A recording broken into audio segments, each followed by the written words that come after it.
الحمد لله وكفى وسلام على عباده الذين اصطفى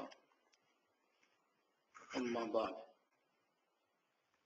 فأعوذ بالله من الشيطان الرجيم بسم الله الرحمن الرحيم ما أصابكم من مصيبة فبما كسبت أيديكم وقال تعالى في مقام آخر وذروا ظاهر الإثم وباطنه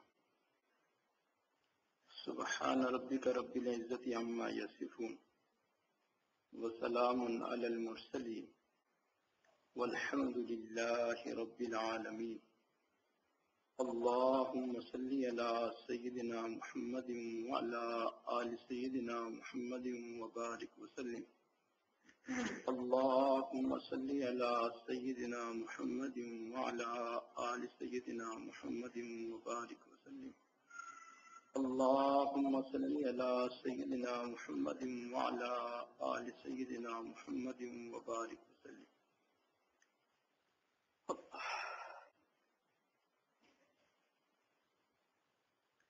ایک ہماری منزل ہے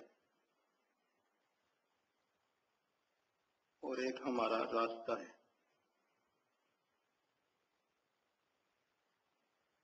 ہماری منزل تو اللہ تعالیٰ کی رضا ہے. ہمارا مقصود اللہ تعالیٰ کی رضا ہے اور ہمارا راستہ ذکر اذکار کرنا، محنت مجاہدے کرنا، گناہوں سے بچنا، اطاعت اور فرما برداری کی زندگی گزارنا، بڑوں کی ڈانٹ ڈپٹ کو برداشت کرنا، تکلیفوں پر صبر کرنا، نعمتوں پر شکر کرنا. یہ تمام تر جو کیفیات ہیں یا مجاہدات ہیں، ریاضتیں ہیں یا مشقتیں ہیں، یہ سب کی سب ہمارا راستہ ہیں جنہیں سلوک کہا جاتا ہے.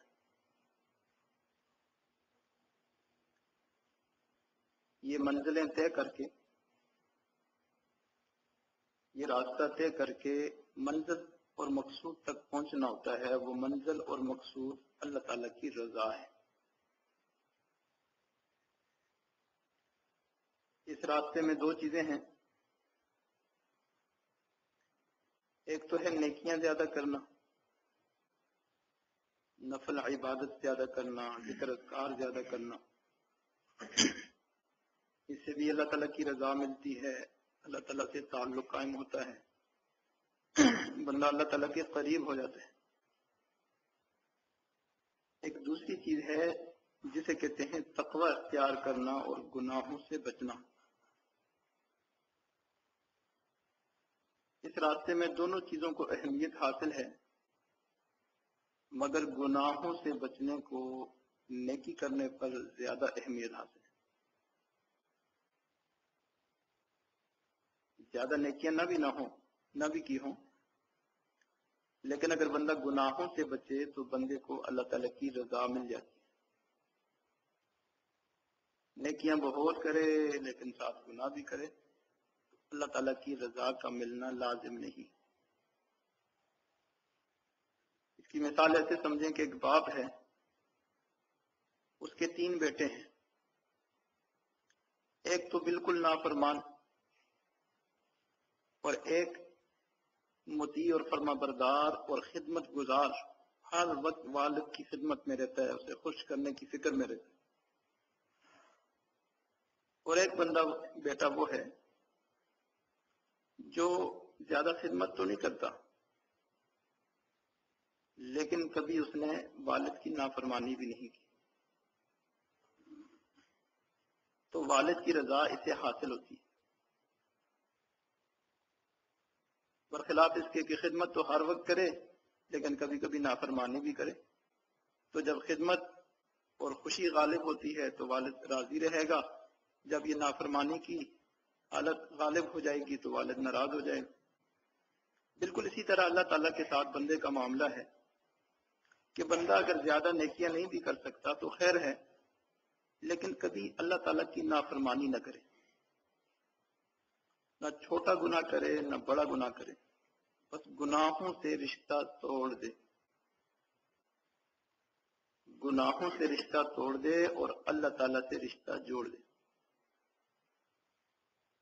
گناہوں کو زندگی سے چن چن کے نکال دیا جائے، پہلے بڑے گناہوں کو نکالا جائے، پھر مزید نگرانی کر کے، محاسبہ کر کے، کوشش کر کے، نگہداشت کر کے چھوٹے چھوٹے گناہوں کو بھی زندگی سے پاک اور ختم کر دیا جائے۔ اس کی مثال ایسے سمجھیں، بندے کے جسم پر میل ہو جاتا ہے، ذرا دیر گزر جائے، بندہ نہائے نہیں تو ایک طبیعت بوجھل سی ہو جاتی، طبیعت میں سستی آ جاتی ہے، اور بندہ جب نہا لیتا ہے، نئے کپڑے پہن لیتا ہے، صاف ستھرا ہو جاتا ہے، فریش ہو جاتا ہے، طبیعت میں چستی اور بشاشت آ جاتی ہے۔ بالکل یہی معاملہ روح کا بھی ہے۔ جب بندہ گناہ کرتا ہے تو یہ روح پر، دل پر یہ میل سا جمع ہو جاتا ہے، اور روح بندے کی گندی ہو جاتی ہے، گناہ گندگی ہے۔ تو توبہ استغفار کے ذریعے جب بندہ نہا لیتا ہے تو یہ روح پاک اور صاف شفاف ہو جاتی، چست ہو جاتی۔ تو ہمیں چاہیے کہ ہم اپنی روح کو گناہوں سے پاک اور صاف کریں۔ جو بندہ گناہ کرتا ہے، گناہوں کی وجہ سے وہ بندہ بہت دور چلا جاتا ہے۔ سالک ہو اور گناہ کرے، بندہ اللہ تعالیٰ سے بہت دور چلا جاتا ہے۔ اللہ، سالک کا معنی ہے چلنے والا، جو راستے پہ چلنے والا ہو، راستے پہ چلنے والا ہو، سلوک کے راستے پہ چلنے والا ہو۔ چلنے والا وہ ہوگا جو گناہوں سے اپنے آپ کو بچائے گا۔ جو اپنے آپ کو گناہوں سے نہیں بچاتا، گناہوں سے چھٹی نہیں کرتا، گناہوں سے تعلق نہیں توڑتا، وہ سالک نہیں ہے، وہ ساکن ہے، وہ رکا ہوا ہے، اس کی کوئی ترقی نہیں ہو رہی، اس کی کوئی منزلیں طے نہیں ہو رہی، اس کے سبب بھی رکے رہتے ہیں، وہ خود بھی رکا رہتا ہے، اس کی کوئی کیفیت بھی نہیں ہوتی، وہ سلوک میں آگے نہیں چلتا۔ بلکہ بعض دفعہ تو ساکن تو کیا ساقط بن جاتا ہے۔ وہ اس طرح کے مہینوں سالوں کی اس نے محنت کی ہوتی ہے، کوئی گناہ کرتا ہے تو اس گناہ کی وجہ سے اپنے اس مقام اور مرتبے سے یکدم نیچے گر جاتا ہے، تو ساقط بن جاتا ہے۔ تو ہمیں چاہیے کہ ہم نہ ساقط ہوں نہ ساکن ہوں، بلکہ سالک بنیں، چلنے والے بنیں۔ تو سالک تب ہی بنیں گے جب گناہوں سے ہمارا رشتہ ختم اور اللہ تعالیٰ سے ہمارا رشتہ جڑ جائے۔ گناہوں کا بہت خیال رکھیں، نہ چھوٹا گناہ ہو نہ بڑا گناہ ہو۔ ایک بزرگ فرمایا کرتے تھے، ارے بندو یہ نہ دیکھو کہ یہ گناہ چھوٹا ہے یا بڑا ہے، بلکہ یہ دیکھو کہ یہ کس ذات کی نافرمانی ہو رہی ہے۔ اللہ تعالیٰ کی نافرمانی ہو رہی ہے تو بڑوں کی نافرمانی پھر بڑی ہوتی ہے، اس لیے صغیرہ کبیرہ کا چکر تو ختم کر دو، نہ چھوٹا گناہ ہو نہ بڑا گناہ ہو، بلکہ انسان گناہوں سے اپنے آپ کو پاک اور صاف کرے۔ اللہ تعالیٰ کے ارشاد ہے، ما اصابکم من مصیبت فبما کسبت ایدیکم۔ ہمیں جو حالات آ جاتے ہیں، پریشانیاں آ جاتی ہیں، جو بھی مسئلہ ہوتا ہے، عام طور پہ جب بھی دیکھا گیا تو اس کا سبب گناہ ہی بنتا ہے۔ گناہوں کی وجہ سے حالات آتے ہیں، بعض آزمائش بھی ہوتے ہیں، لیکن وہ حالات مصیبت نہیں ہوتے، وہ پریشانی اور انسان کی سکون کو ختم کرنے کا ذریعہ نہیں ہوتے۔ عین ان حالات کے اندر بھی بندہ چین سے ہوتا ہے، لیکن جو حالات مصیبت بن کے آتے ہیں، پریشانی بن کے آتے ہیں، ان کا سبب گناہ ہی ہے۔ ما اصابکم من مصیبت فبما کسبت ایدیکم۔ ذرا سا غور کرتے جائیں، سمجھ آ جائے گی کہ گناہ کیا چیز ہے۔ آدم علیہ السلام جنت سے اس دنیا میں آئے تو سبب کیا بنا؟ لغزش بنی نا۔ جس چیز سے منع کیا گیا تھا، پھل سے، میوے سے منع کیا گیا تھا، آپ غلطی سے، بھول سے اس کو کھا بیٹھے، ارادہ نہیں تھا، جان بوجھ کے گناہ نہیں کیا، جان بوجھ کے نافرمانی نہیں کی. وَلَمْ نَجِدْ لَهُ عَزْمًا، عزم نہیں تھا، بغیر عزم کے بھولے سے ان سے وہ غلطی ہو گئی، لیکن نقصان اتنا ہوا کہ جنت سے دنیا میں آنا پڑا. تو ہم تو جان بوجھ کے بھی گناہ کرتے ہیں، ہمارا کیا بنے؟ اسی طرح ابلیس طاؤس الملائکہ کہا جاتا تھا. شیطان جو ہے طاؤس الملائکہ تھا، ملائکہ کا مور یا ملائکہ کا سردار کہہ لیں. اللہ تعالیٰ کی بہت عبادت کرتا تھا، علم بھی تھا، معرفت بھی تھی، سب کچھ تھا جن، کان من الجن، لیکن اپنے وہ مرتبے کی وجہ سے فرشتوں کا بھی وہ مور بن گیا، ان کا بھی سردار بن گیا. وہ جو راندہ درگاہ ہوا، مردود ہوا، تو سبب کیا بنا؟ گناہ بنا، اللہ تعالیٰ کی نافرمانی بنا. اللہ تعالیٰ نے ارشاد فرمایا اسجدوا لآدم، آدم کو سجدہ کرو، ابلیس نے سجدہ نہیں کیا. تو گناہ کی وجہ سے وہ بھی مردود ہو گیا اور راندہ درگاہ ہو گیا. اسی طرح نوح علیہ السلام کی جو قوم تھی، ان کے اوپر طوفان آیا تھا، سارے کے سارے غرق ہو گئے تھے. سبب کیا بنا تھا؟ پیغمبر علیہ السلام کی دعوت کو قبول نہیں کیا، اللہ تعالیٰ کی نافرمانی کی، گناہ کیے، اس کی وجہ سے طوفان آیا اور سب کو بہا کے لے گیا. عاد علیہ السلام کی قوم کے اوپر جو ہے ہوا کا اور آندھی کا عذاب آیا تھا، اس کا سبب بھی نافرمانی بنی. صالح علیہ السلام کی جو قوم تھی، قوم سمود، اس کے اوپر ایک چیخ زوردار آئی تھی کہ ان کے دل اور کلیجے اندر ہی پھٹ گئے تھے، اس کا سبب بھی گناہ بنا، نافرمانی بنا.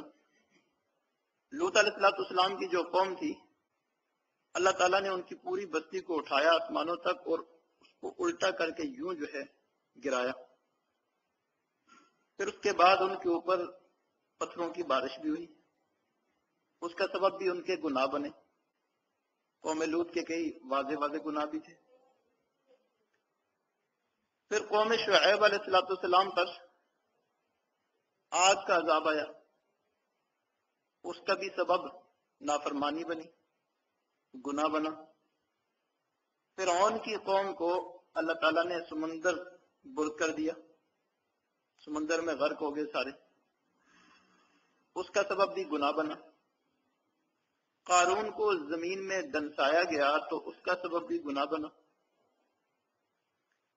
تو جتنی بھی آپ مصیبتیں دیکھیں گے، عذاب دیکھیں گے، حالات دیکھیں گے، ان کا جو مین سبب ہے وہ گناہ ہی ہوتا ہے.